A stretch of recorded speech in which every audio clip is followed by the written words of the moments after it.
नमस्कार, मैं हूं संजय शर्मा। आप देख रहे हैं 4 PM न्यूज नेटवर्क। एक विज्ञापन आता था कि तुम्हारी कमीज मेरी कमीज से सफेद कैसे। आप सबने वो विज्ञापन देखा होगा। आजकल ये विज्ञापन को थोड़ा सा कन्वर्ट कर दीजिए, चेंज कर दीजिए। तुम्हारे राज्य का रेप रेप और मेरे राज्य का रेप छेड़खानी। कुछ इस स्टाइल में बलात्कार जैसी जघन्य घटनाओं की राजनीति हो रही है। जिस भारत में रोज दर्जनों की संख्या में बलात्कार हो रहे हैं, वहां भी राजनीति हो। गोदी मीडिया ने बंगाल सरकार की सुपारी उठा रखी है। बंगाल में एक दर्दनाक रेप हुआ डॉक्टर का, उसकी हत्या हो गई। पूरे देश को उस डॉक्टर के साथ खड़ा होना चाहिए।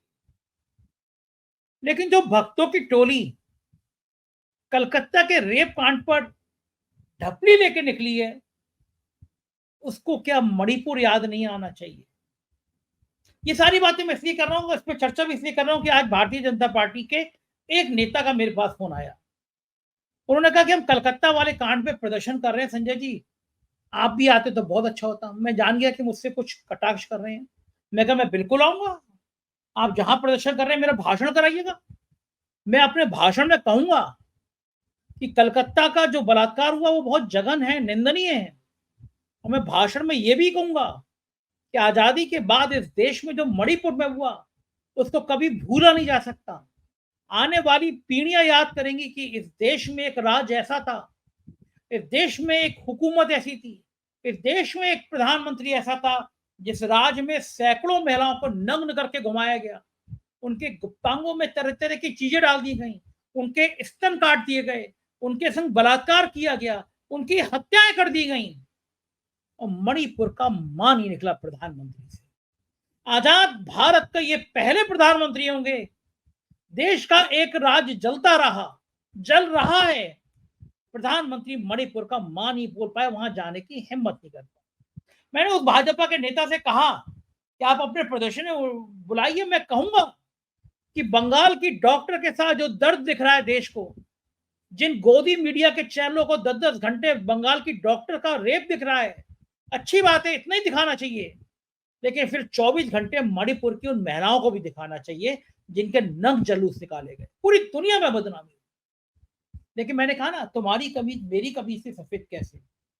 मैंने भाजपा नेताओं से कहा कि मैं जरूर पूछूंगा कि जिस दिन संसद का उद्घाटन हो रहा था उस दिन महिला खिलाड़ी को घसीटा जा रहा था दिल्ली में, देश की राजधानी में, क्योंकि वो भाजपा के एक सांसद के यौन शोषण के खिलाफ आवाज उठा रही थी।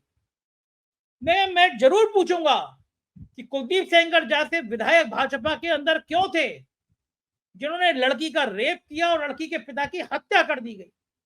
मैं जरूर पूछूंगा कि राम रहीम जैसे गुंडे को पैरोल कैसे मिल जाती है जो महिलाओं के बलात्कार और हत्या का आरोपी है। मैं जरूर पूछूंगा कि आशाराम के आश्रम में मोदी जी डांस क्यों कर रहे थे। और मैं जरूर पूछूंगा कि देहरादून में, उत्तराखंड में उस मासूम अंकिता भंडारी की दोष क्या था जो एक गेस्ट हाउस में कुछ नेताओं के सामने पेश की जा रही थी। उसके परिजनों ने आरोप लगाया और अंकिता भंडारी के पिता को आज तक क्यों नहीं न्याय मिल सका। तमाम सवाल है। लेकिन बंगाल का दर्द मेरा और मणिपुर का दर्द तुम्हारा। देश में ये गजब खेल चल रहा है। एक संवेदनशील पत्रकार नागपुर से आते हैं, सीनियर जर्नलिस्ट हैं, बढ़िया पृष्ठभूमि पे बहुत मुखर होके बोलते हैं। मेरे दिल में दर्द था, मैंने कहा उनसे पूछूंगा। मैं मन की बात सुनता रहा आज, मुझे लगा मणिपुर का जिक्र आएगा और महिलाओं के दर्द का जिक्र आएगा। प्रधानमंत्री कह रहे हैं महिलाओं के प्रति हो रहे अपराधों पर कड़ी कार्रवाई होनी चाहिए। भाई कौन करेगा कार्रवाई? मंगलयान से लोग आएंगे, चंद्रमा से उतर के आएंगे। 10 सालों से आप प्रधानमंत्री हो, कार्रवाई आपको करनी है, मुझे थोड़ी ना करनी है। लेकिन प्रधानमंत्री को याद नहीं आता कि हमें मणिपुर पे बोलना है, हमें उत्तर प्रदेश के हाथरस पे भी बोलना था, हमें उन्नाव में उन माँ बेटियों को जल बुलडोजर के चक्कर में पेट्रोल डाल के मर गई उन पे भी बोलना था। ऐसी बातें याद नहीं आती, आनी भी नहीं चाहिए। राजनीति इसी को कहते हैं और खराब राजनीति इसी को कहते हैं। चलते हैं नागपुर, एक संवेदनशील पत्रकार सीनियर जर्नलिस्ट राजीव रंजन सिंह जी से, उनसे बात करते हैं कि क्यों होता है, देश इतना नीचे क्यों गिरता चला जा रहा है, कारण क्या है। चलिए राजीव जी के पास। उससे पहले रिक्वेस्ट आपसे एक बेहतरीन कोशिश की है हमने 4 PM म्यूजिक की। देश की कोने कोने से गरीब लोगों को, वंचित लोगों को, जो कोई रिक्शा चला रहा है, कोई ठेला लगा रहा है, कोई गाड़ी धो रहा है, बढ़िया गा रहा है, तरन्नुम में गा रहा है। 4 PM म्यूजिक पे हम ऐसे प्रतिमाओं को देखेंगे, तलाशेंगे, उनके गाने लोड करेंगे, फिर उनको मुंबई ले जाएंगे। मुंबई में बढ़िया स्टूडियो में उनका गाना रिकॉर्ड करेंगे, आपको सुनवाएंगे। ऐसी इलाहाबाद का एक गायक हमको मिला, गाड़ी धो रहा था, एक दर्शक ने भेजा, थंबनेल आ रहा हुआ स्क्रीन पे, 4 PM म्यूजिक पे जाइएगा प्लीज, 4 PM म्यूजिक ज्वाइन कीजिएगा, सब्सक्राइब करिएगा, इस आदमी के गाना सुन के इसको सराहिएगा, एक कमेंट करिएगा 4 PM म्यूजिक पे, जिससे इस नौजवान का हौसला बढ़े। बहुत जल्दी मैं इसको मुंबई ले जाऊंगा, वहां इसका गाना रिकॉर्ड करूंगा, आपको सुनवाऊंगा। ऐसे आपके अड़ोस पड़ोस में भी कोई गरीब हो, कोई पिछड़ा हो, कोई परेशान हो, गाना गा रहा हो, मुझे भेजिए, मैं उसका गाना सुनवाऊंगा। चलते हैं राजीव रंजन सिंह के पास। 4 PM न्यूज नेटवर्क में स्वागत है राजीव जी आपका। पूरे देश में कलकत्ता में हुए रेप कांड के विरोध में प्रदर्शन हो रहा है, होना भी चाहिए। अगर एक देश में कहीं पे भी बलात्कार हो तो पूरे देश को खड़ा होना चाहिए, देश को विरोध करना चाहिए। और भारत एक ऐसा देश बन गया है जहां पे रोज दर्जनों बलात्कार हो रहे हैं, अलग अलग राज्यों में हो रहे हैं। लेकिन जिस राज्य में बलात्कार होता है, उस राज्य की सरकारें, उस पार्टी की सरकारें, पार्टी के नेता कुछ नहीं बोलते। दूसरे राज्य का बलात्कार बलात्कार, हमारे राज्य का बलात्कार कुछ नहीं। ताजा घटना मैं आपको बता रहा हूं, महाराष्ट्र में 4 साल की बच्चियों के साथ बलात्कार होता है, निर्मम तरीके से रेप किया जाता है। छोटी बच्ची, 4 साल की बच्ची है, देवी कहते हैं, नवरात्रि में हम लोग पैर छूते हैं। बदलापुर की घटना, भारतीय जनता पार्टी को सांप सूंघ जाता है, प्रधानमंत्री मुंह से आवाज नहीं निकलती। कलकत्ता की घटनाओं पर देश भर में प्रदर्शन हो रहा है। इन सबसे 1000 गुना ज्यादा मणिपुर में सैकड़ों महिलाओं को नग्न घुमाया गया, उनके गुप्तांगों में तरह तरह की चीजें डाल दी गई, स्तनों के संग काट दिए गए, छेड़खानी की गई, हत्याएं कर दी गई। इस भारतीय जनता पार्टी के मुंह से मणिपुर का मान नहीं निकला। प्रधानमंत्री आज तक मणिपुर नहीं गए। इस देश में ऐसा क्यों हो रहा है और किस लिए हो रहा है? आखिर महिलाओं का सम्मान क्या पूरे देश में एक समान नहीं हो सकता? राजीव जी की यह बात आपको तकलीफ दे रही है, नहीं दे रही है? महाराष्ट्र में आखिर हाईकोर्ट जाने की जरूरत क्यों पड़ी और हाईकोर्ट ने ऐसा फैसला क्यों दिया? हम कोर्ट का सम्मान करते हैं, लेकिन सवाल तो कुछ फैसलों पे उठते ही उठते हैं। बंगाल में ऐसा फैसला क्यों नहीं आ जाता? आपका क्या कहना है? आपने बहुत सही सवाल उठाया है। और देखिए, बलात्कार, मोलेस्टेशन ये घृणित कुकृत्य हैं, मतलब ये जहां पे भी हो और जिसके भी साथ हो, ये एक हम समाज का दायित्व बनता है कि इस तरीके के कांडों के खिलाफ जो है, ये हम सब ने बुलंद आवाज उठानी चाहिए। परंतु जैसी बलात्कार जो है वो एक पॉलिटिकल टूल बन जाए, एक पॉलिटिक्स का माध्यम बन जाए, वहीं से सारी विकृतियां जो है वो जन्म लेती हैं। आप इस बात को समझिए संजय जी, हाईकोर्ट का तो कोई काम ही नहीं बनता था कि वो इस मामले में उतरकर ये निर्देश दे कि भाई आप महाराष्ट्र में बदलापुर में आप जो शिवसेना ने और बाकी इंडिया अलायंस की पार्टीज ने जो ऐलान किया था कि हम 24 अगस्त को हम जो बंद करेंगे, वो आंदोलन करेंगे, उस आंदोलन पे प्रतिबंध लगाने का कोई सवाल नहीं उठता। देखिए, आंदोलन, हड़ताल, ये सब जो है डेमोक्रेसी में प्रेशर पॉइंट्स निकालने के तरीके हैं। अगर एक प्रेशर कुकर के अंदर से आप प्रेशर नहीं निकलने देंगे, सीटी उसकी नहीं बचेगी, तो क्या होगा? वो फट जाएगा।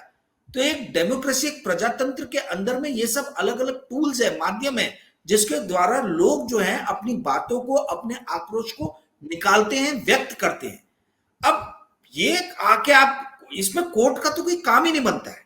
कोर्ट का काम यह है कि यदि कोई आगजनी हो, कोई लॉ एंड ऑर्डर का सिचुएशन उत्पन्न हो, कहीं इस तरीके की घटना हो जो दूसरे लोगों के जीवन में इंटरफेयर करता हो, उनको परेशान करता हो, तो आप आए।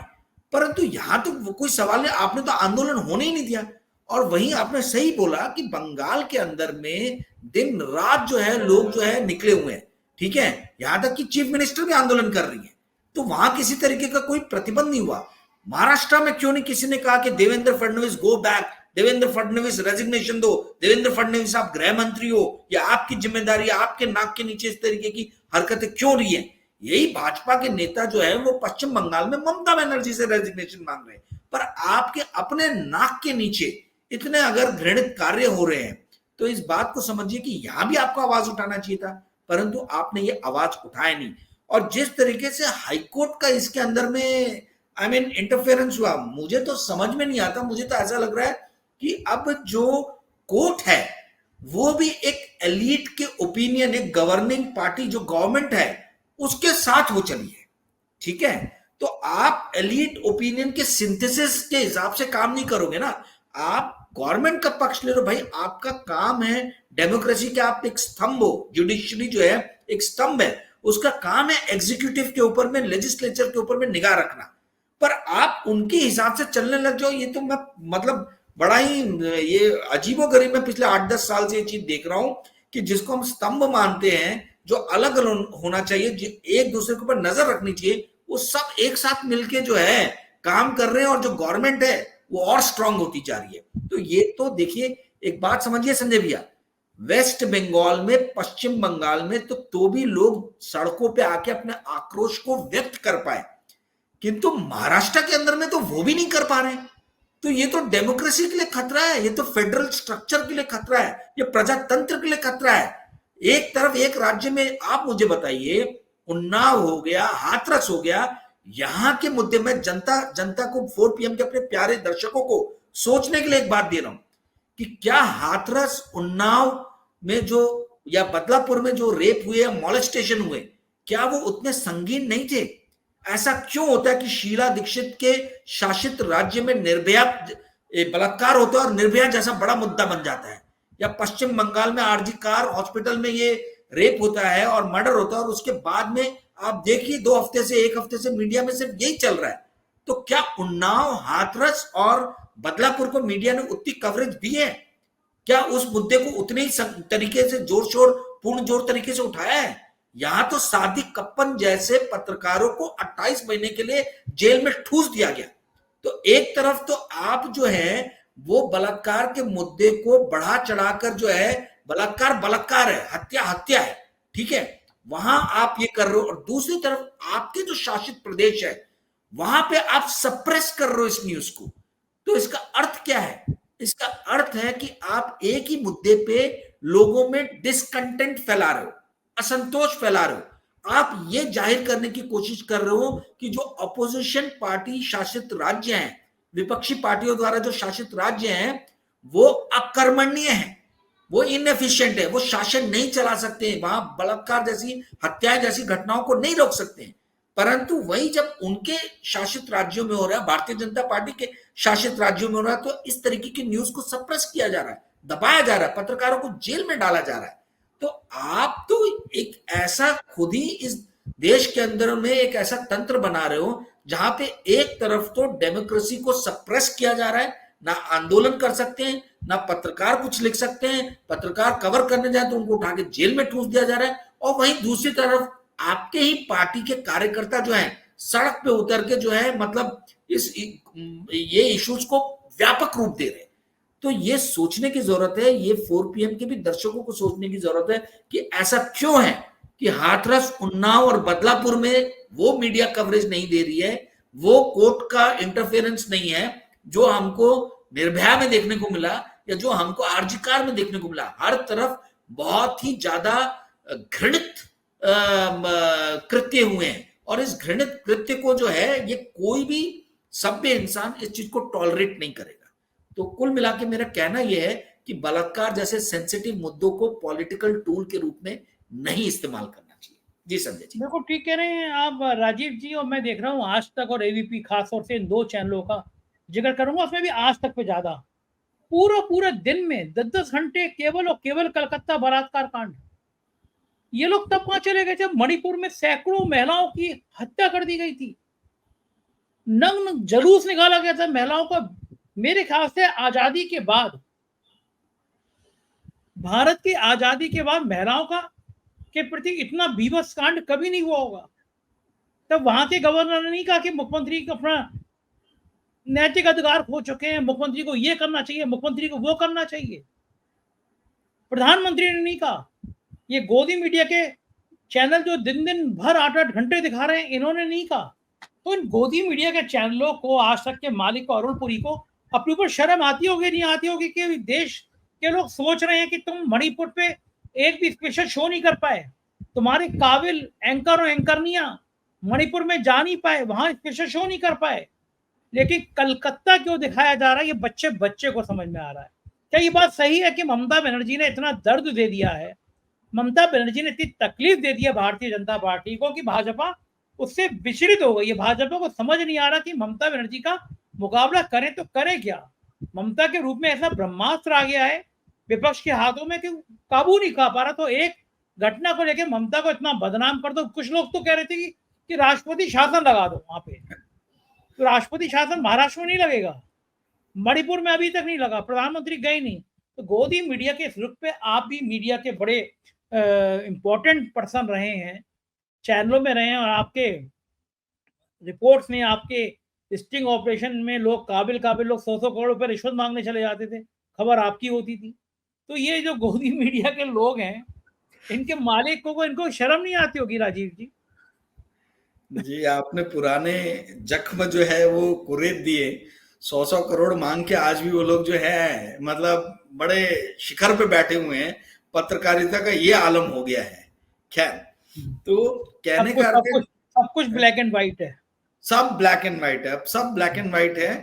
मेहनत करे कोई और, माल खाने कोई जाए और फिर उसके बाद में सजा हो तो फिर अपने आप को ईमानदार जो है, ईमानदारी का पार्ट आप दिखाओ और ईमानदारी का जो है पूरा का पूरा व्यू रचना अपने आसपास में वैसा रचें और ब्लैक एंड व्हाइट जैसी चीजों को प्रस्तुत करें। ये तो खेल हो गया। मीडिया का देखिए स्तर बहुत गिर गया है। और आपने जो अरुण पुरी जी की बात की, संजय भाई एक बात को समझिए, आप भी मीडिया चलाते हैं, आप एक निष्पक्ष रूप से न्यूज को प्रेजेंट करने की कोशिश करते हैं। आपके पास में कोई पॉलिटिकल एजेंडा नहीं है, आप एकदम ऑनेस्टली जो है वो लेके जा रहे हैं, एक मार्ग दिखा रहे हैं, अल्टरनेटिव मार्ग। जिस तरीके से मेन स्ट्रीम मीडिया को कब्जा कर लिया है, आप ये समझिए पिछले 10 साल में क्या हुआ है। मेन स्ट्रीम मीडिया को कब्जा कर लिया है गवर्निंग एलिट लोगों ने, जो पार्टी है उसने कब्जा कर लिया है। और अब ये गवर्नमेंट का एक्सटेंडेड आर्म हो गया है। मीडिया जो है अब ये गवर्नमेंट का एक्सटेंडेड आर्म हो गया है। आप ये समझिए भैया, किसी भी देश के मीडिया के चरित्र को देख के आप उस राष्ट्र के चरित्र को समझ सकते हो। जिस देश के मीडिया ने हथियार डाल दिया है और जो दिन भर चमचागिरी और लल्लो चप्पो में लग गया है, आप उस राष्ट्र के लोगों के चरित्र के बारे में उससे आप बहुत कुछ समझ सकते हैं और सीख सकते हैं। ठीक है, मेरा कहना यह है कि देखिए, अब जो टीवी डिबेट्स होते हैं या जो आपने बताया कि 2-3 चैनल या जितने भी चैनल जिन पे पूरे पूरे दिन चल रहा है कलकत्ता कलकत्ता, इसका कारण ये है, बहुत ध्यान से सुनेगा मेरे 4 PM के प्यारे दर्शकों, टीवी मीडिया या जो भी मीडिया है, इनके लिए आज की डेट में जो न्यूज है, जो कंटेंट है, वो एक प्रोडक्ट है। वो एक प्रोडक्ट है, वो आपको बेच रहे हैं उस प्रोडक्ट को, और उस प्रोडक्ट में वो ऐसा प्रोडक्ट बना रहे हैं कि आप हमेशा इमोशनली डिस्ट्रेस वाली सिचुएशन में रहे। आप रात में भी सोने के पहले दांत किटकिटाए, गुस्से में रहें और उस बारे में सोचते रहें। जितना आप उसके बारे में सोचोगे, जितना आप इमोशनली एंशियस रहोगे, जितना आप डिस्ट्रेस स्टेट में रहोगे, उतना ज्यादा इनके प्रोडक्ट के लिए फायदा है, उतना ज्यादा इनका प्रोडक्ट बिकेगा। ये किसी भी तरीके से आपको एक कूल और काम स्टेट ऑफ माइंड में नहीं आने देंगे। 10-10, 12-12 घंटे बलात्कार की न्यूज चलाने का मकसद ही है कि हर घर में बच्चियां हैं, हम सबकी बेटियां हैं, हम सबकी बहनें, हम उसको देख के इमोशनली एक ट्रॉमा में चले जाए, डिस्ट्रेस में चले जाए, एक इनसिक्योरिटी की भावना आ जाए और हम इस चीज को सोचते रहें। हम देखिए, जिन चीजों पे तो आपका काबू है आप उसके लिए काम कर सकते हो, पर जिस चीज पे आपका काबू नहीं है, लॉ एंड ऑर्डर आप नहीं बना सकते हो। परंतु 10 घंटे 12 घंटे अगर वही चलता रहा और सरकार जो है उसमें दिख रहा है कि हर राज्य में जो है ये विकृति फैल रही है। ये कोई ऐसा नहीं है कि सिर्फ भाजपा शासित राज्य में हो रही है, कि कांग्रेस शासित राज्य में हो रही है, कि तृणमूल शासित राज्य में हो रही है। हर राज्य में ये विकृत मानसिकता फैल रही है। हर जगह पे जो है दुष्ट किस्म के पुरुष जो है आपको मिलेंगे जो इस विकृत मानसिकता से ग्रसित हैं और इस तरीके की घटिया और कुकृत्यों को अंजाम देते हैं।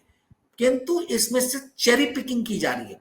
पिक एंड चूज किया जा रहा है। ऐसे स्टेट के बलात्कारों को उठाया जा रहा है जहां पे अपोजिशन पार्टी है, और भारतीय जनता पार्टी इतना गिर गई है कि वो बलात्कार जैसे मुद्दे को भी वो एक पॉलिटिकल टूल के रूप में यूज कर रही है। ये जनता को समझना जरूरी है। और इसमें मीडिया जो है, मीडिया बहुत बड़ा रोल प्ले कर रहा है। मीडिया को तभी तक लोग मानते हैं जब तक कि मीडिया हेट और डिवीजन ये एज ए प्रोडक्ट ना आपको बेच पाए। नफरत और विभाजन, ये दोनों चीज पे पूरी की पूरी ये गोदी मीडिया की नींव है। जब तक ये नफरत और विभाजन को परोसते रहेंगे, इनको मालूम है इनका प्रोडक्ट चलता रहेगा, बिकता रहेगा। ये आपको इमोशनली डिस्टॉर्ट सिचुएशन में लाके जो है आपको रात भर जगा के रखना चाहते हैं, ठीक है। इसीलिए पहले इस्लामोफोबिया है, एक मुसलमान धर्म के प्रति एक जो है प्रपंच रचा गया, ऐसा बताया गया लव जिहाद, और कितने तरीके के सुधीर चौधरी और इस टाइप के जो एंकर हैं, इन लोगों ने कितने, वो एक नफरती चिंटू हैं, क्या मैं उनका नाम, अमन चोपड़ा, ये लोग कितने अलग अलग तरीके के ये लोग लव जिहाद की कैटेगरी और टाइप्स लेके आए, क्योंकि इनको जो है एक रावण दिखाना है। जब तक रावण नहीं रहेगा राम नहीं रहेगा। तो ये इस तरीके का जो है वो आपको अब मसाला डिवीजन और हेट्रेड का पिछले 8-10 साल से परोस रहे हैं, और अपने मालिक अंबानी के लिए पैसे कमा रहे हैं, अपने मालिकों के लिए, अरुण पुरी जी के लिए पैसे कमा रहे हैं। पहले तो इनके पास में दुश्मन थे पाकिस्तान, आईसिस, अलकायदा, कभी कभी चाइना। अब पाकिस्तान खुद ही डोल ड्रम्स में परेशान है, आईसिस और अलकायदा खत्म हो गया, चाइना को आंखें दिखाने की हिम्मत नहीं रही है। तो भाई अब कहां से दुश्मन लाए? तो ये दुश्मन आपके पास से लेके आए। इन्होंने भाई भाई को दुश्मन बना दिया। आपके देश के अंदर में ही इन्होंने दुश्मन खड़े कर दिए। इन्होंने भाजपा बनाम विपक्षी पार्टियां खड़ी कर दी हैं, इन्होंने हिंदू बनाम मुस्लिम लोग को खड़ा कर दिया है, इन्होंने उत्तर के राज्य बनाम दक्षिण के राज्य बना दिए। तो ये हर तरफ, मणिपुर में कुकी बनाम दूसरा संप्रदाय हो गया। तो इस तरीके से ये अब देश के अंदर में हेट्रेड और विभाजन, यानी नफरत और विभाजन को परोस रहे हैं। यही इनका कंटेंट है, यही इनका प्रोडक्ट है, और इसी के द्वारा जो है ये अपने मालिकों के लिए पैसा कमा के दे रहे हैं और अपनी उपस्थिति को जो है बना के रखना चाह रहे हैं। जी संजय जी, बिल्कुल ठीक कह रहे हैं राजीव जी की यही हालात हैं देश के। मैं थोड़ा पॉलिटिक्स से अलग हटके आता हूं। प्रधानमंत्री कह रहे हैं कि महिलाओं के प्रति अपराध करने वालों को कड़ा दंड मिलना चाहिए, 100 बार सोचना चाहिए। मेरी बात समझ में नहीं आई। इधर अभय जी भी ये बात कह रहे थे, 10 सालों से प्राइम मिनिस्टर आप, कड़ा दंड मिलना चाहिए, तो क्या ऊपर से भगवान आके कड़ा दंड देंगे या मैं और आप दंड देंगे? प्रधानमंत्री आप है, कौन बनाएगा ये योजना? जब दिल्ली की सड़कों पर महिलाएं खिलाड़ी घसीटी जा रही थी, भारतीय जनता पार्टी के सांसद पर यौन शोषण का आरोप लगा रही थी, तब प्रधानमंत्री को नजर नहीं आया। जिस दिन दिल्ली की संसद का उद्घाटन था, ठीक उसी दिन महिला खिलाड़ियों को सड़क पे घसीटा गया, तब प्रधानमंत्री को नहीं लगा कि महिलाओं के सम्मान की बात करनी चाहिए, महिलाओं की गरिमा की बात करनी चाहिए? उन ब्रजभूषण सिंह का बाब ही नहीं निकला प्रधानमंत्री के मुंह से। आज कह रहे हैं कि महिलाओं के प्रति अपराध करने वालों को कड़ी से कड़ी सजा मिलनी चाहिए। तो क्या राजीव, क्या लगता है वो किसकी तरफ, मंगल ग्रह के कुछ लोगों को कह रहे थे, चांद से कुछ लोगों को कह रहे थे, तो एंटीना कहाँ जा रहा था प्रधानमंत्री का? कौन सजा देगा भाई उन महिलाओं पर अपराध करने वालों को? कानून कौन बनाएगा, आप या मैं? ये बहुत ही ज्यादा जो है ना, मतलब दुर्भाग्यपूर्ण बात है कि प्रधानमंत्री, देखिए प्रधानमंत्री जी जो हैं, आई मीन वो अभी भी इस चीज से बाहर नहीं निकल पा रहे हैं। जो बोलते ना कि जवानी में आपकी जो भूमिका रहती है उसी भूमिका में आप हमेशा अपने आप को देखना चाहते हो। तो ये जो जनसंघ और जब अपोजिशन के टाइम में रहे हैं, वही मेरे ख्याल से कभी कभी उसी स्टेज में चले जाते हैं। बुढ़ापे में अक्सर ऐसा होता है इंसान के साथ में। तो ये जो है, ये भाई लॉ बनाना आपका काम है। आप जब किसान के प्रति, जो इस देश में सबसे बड़ी आबादी के लोग हैं, उनके खिलाफ आप 3 नियम कानून लेके आ जाते हो, तो आपको इतने विभत्स कुकृत्य करने वाले जो लोग हैं, इनके खिलाफ तो 2 मिनट के अंदर कानून बन जाना चाहिए। भाई आपके मेरे जैसे यूट्यूब पे आके विचारों को रखने वाले जो लोग हैं, विश्लेषण करने वाले लोग हैं, उनके मुंह को बंद करने के लिए तो कानून तुरंत लेके आ गए। ठीक है, वो बात अलग है कि अपोजिशन बहुत ज्यादा स्ट्रांग है तो पीछे हट गए, मेरे से, आपसे, हमारे जैसे पत्रकारों से ही बहुत अपोजिशन मिला। तो इस पे तो हर किसी की सहमति है। ममता बनर्जी वही तो कह रही है, राहुल गांधी वही तो कह रहे हैं, अखिलेश यादव वही तो कह रहे हैं कि भाई आप कानून बनाइए, आप पहल कीजिए और हम आपका साथ देंगे इस पे। तो किस बात की देरी है, आप क्यों नहीं कर रहे? मुझे एक बात समझ में नहीं आती संजय भैया कि कलकत्ता में ये उठ के जा रहे हैं और वहां के चीज पे टीका टिप्पणी कर रहे हैं, पर वहीं प्रज्वल रेवन्ना जिसके इतने सारे वीडियो टेप्स आ गए, इतने विभत्स कुकृत्य करते हुए, वो प्रज्वल रेवन्ना के ऊपर में अभी तक क्यों नहीं एक्शन लेके उसको जो है 15 दिन 1 महीना जो भी ये बोल रहे हैं कि 1 महीने के अंदर में सजा हो जानी चाहिए, फांसी हो जाना चाहिए, ये हो जाना चाहिए, फलाना हो जाना चाहिए, ठिकाना हो जाना चाहिए। भाई वो प्रज्वल रेवन्ना के लिए तो आप वोट मांगने गए? क्या आपको इंटेलिजेंस ब्यूरो ने इंफॉर्मेशन नहीं दिया था? क्या आपके पास में आपके इंटेलिजेंस की ये जानकारी नहीं थी कि ये आदमी सीरियल ऑफेंडर है, हैबिचुअल ऑफेंडर है, इसके ऊपर में इतनी ज्यादा औरतों ने संगीन संगीन आरोप लगाए? तो ये तो आपके सीधे सीधे दिख रहे हैं कि आपकी मतलब your action and your words are not matching. आपकी कथनी और करनी में अंतर है। आप कहते कुछ और करते कुछ और हैं। और ये सिर्फ मोदी जी की बात क्या है, आई मीन आप ये समझिए बीजेपी भी नहीं कर रही, सरकार भी नहीं कर रही। एक चीज इस देश के लोगों को समझने की जरूरत है कि Modi is not BJP, BJP is not government and government is not India. ये हर बार जो ये लॉजिक लेके आते हैं कि भाई किसी ने भी मोदी जी के बारे में या भाजपा के बारे में या सरकार के बारे में किसी भी तरीके की क्रिटिसिज्म की, तो उसको आप एक तरीके से जो है कटघरे में खड़ा कर देते हैं और ये कहते हैं कि ये आदमी देश विरोधी है। भाई गवर्नमेंट का क्रिटिसिज्म, मोदी जी का क्रिटिसिज्म भी पैट्रियोटिक एक्ट है, जितना कि इनकी प्रशंसा करना पैट्रियोटिक एक्ट है। तो आप ये चेरी पिकिंग नहीं कर सकते हो कि कुछ जो है क्रिटिसाइज करे तो आप जो देश विरोधी हो गए और तारीफ करे तो आप देशभक्त हो गए। ये जो हमको खंड खंड में देश के लोगों को जो बांटा जा रहा है, देख यही सबसे ज्यादा पिछले 10 साल की त्रासदी है संजय भैया। 1988 में एक किताब आई थी बहुत अच्छी, मैन्युफैक्चरिंग कंसर्न करके। ये एडवर्ड हरमन और नोआम चोम्स्की की लिखी हुई किताब है। तो ये बहुत माने हुए लिंग्विस्टिक दोनों के दोनों लोग हैं। उस किताब में यही बताया गया था कि कैसे कम्युनिज्म को यूज करके पूरे पूंजीवादी कैपिटलिस्ट वर्ल्ड को एक किया गया है।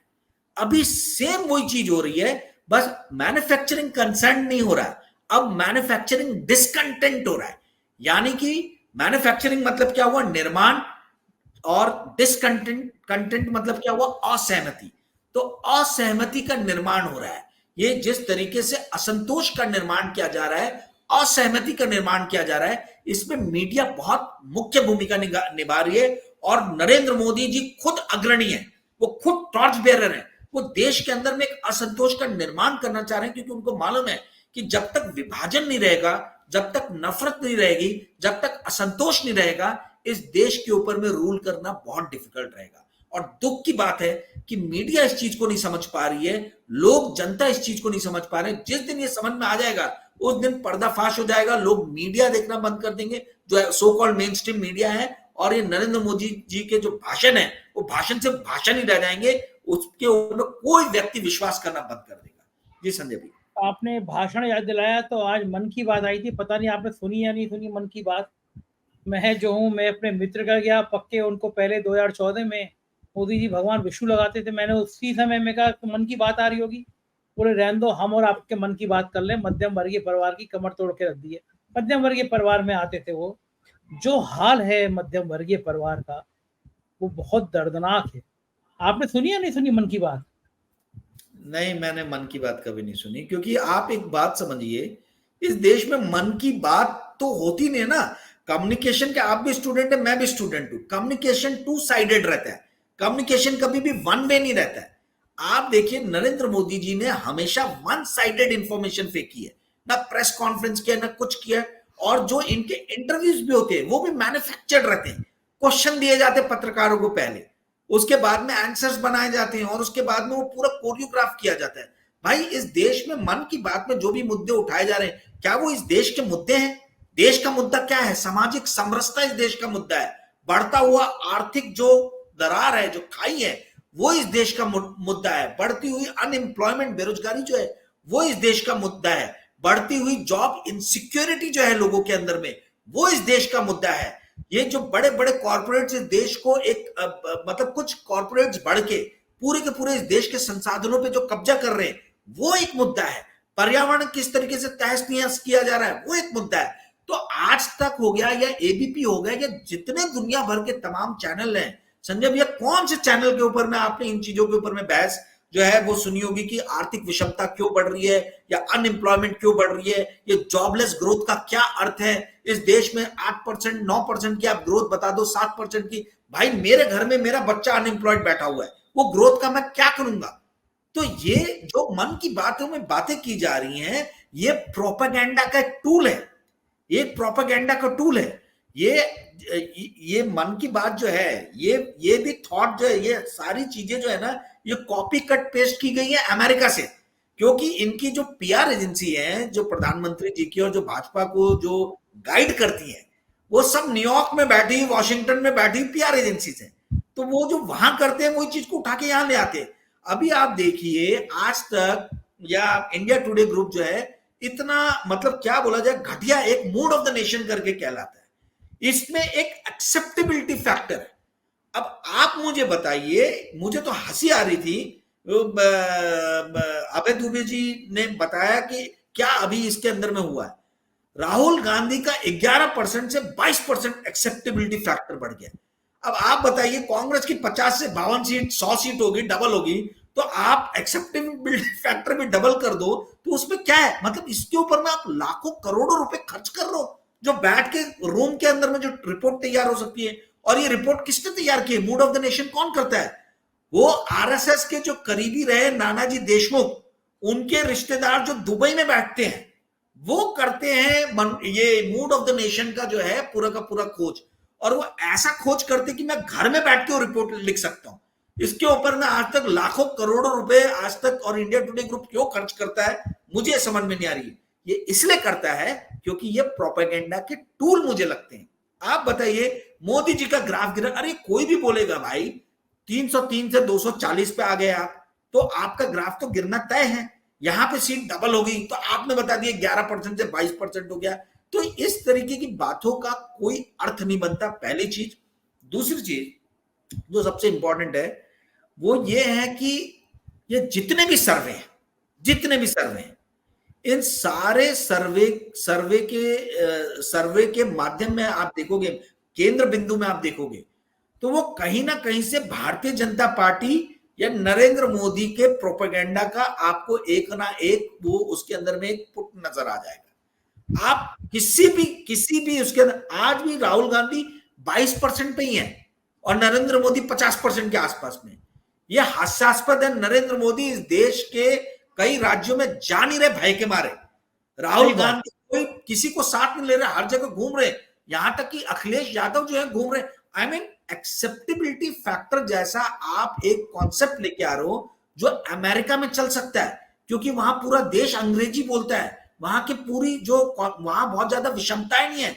यहाँ तो हर 6 कोस पे बोली बदल जाती है, यहाँ खान पान बदल जाती है, यहाँ लोगों के सोचने रहने का तरीका बहुत अलग है। यहाँ पे एक्सेप्टेबिलिटी फैक्टर नाम का जो चीज है, ये डिटरमाइन कर पाना इट्स वेरी वेरी डिफिकल्ट। मैं खुद मैथ्स का स्टूडेंट रहा हूं, मैंने ग्रेजुएशन किया है मैथ्स में। कैलकुलस मतलब आप कितने भी कैलकुलस की टेक्निक लगा लो, it is very difficult to find out acceptability factor in a country which is so diverse. India जैसा जो कंट्री है जहां इतनी सारी अलग अलग चीजें हैं, वहां पे आप किस तरीके से आप मूड ऑफ द नेशन, चलो मूड ऑफ द नेशन तो समझ भी लिया, पर एक्सेप्टेबिलिटी फैक्टर आप फाइंड आउट नहीं कर सकते हो। यानी ये पूरा प्रपंच है, प्रोपेगेंडा है, और प्रोपेगेंडा को करने के लिए उसको बड़े फैंसी नेम दिए जाते हैं, और उसको आपके पास में मीडिया है, माध्यम है, प्लेटफॉर्म है, आप उसको प्रोपेगेंडा को फैलाते हो। यही गेम चल रहा है, ये जनता को समझने की जरूरत है। जी संजय जी, बिल्कुल सही कह रहे हैं राजीव जी, शुक्रिया। हमने और आपने अपने मन की बात कर ली, अब देखते हैं दर्शकों को ये मन की बात कितनी पसंद आती है। शुक्रिया, आपने समय दिया, थैंक यू। तो ये जो राजीव रंजन जी और कितने बेखौफ होके ये बात कर रहे थे, कितने बेखौफ होके अपनी बात सुना रहे थे, मुझको यकीन है ये बातचीत आपको पसंद आई होगी। चैनल को ज्वाइन और सब्सक्राइब करना ना भूलें। बहुत बहुत शुक्रिया, थैंक यू।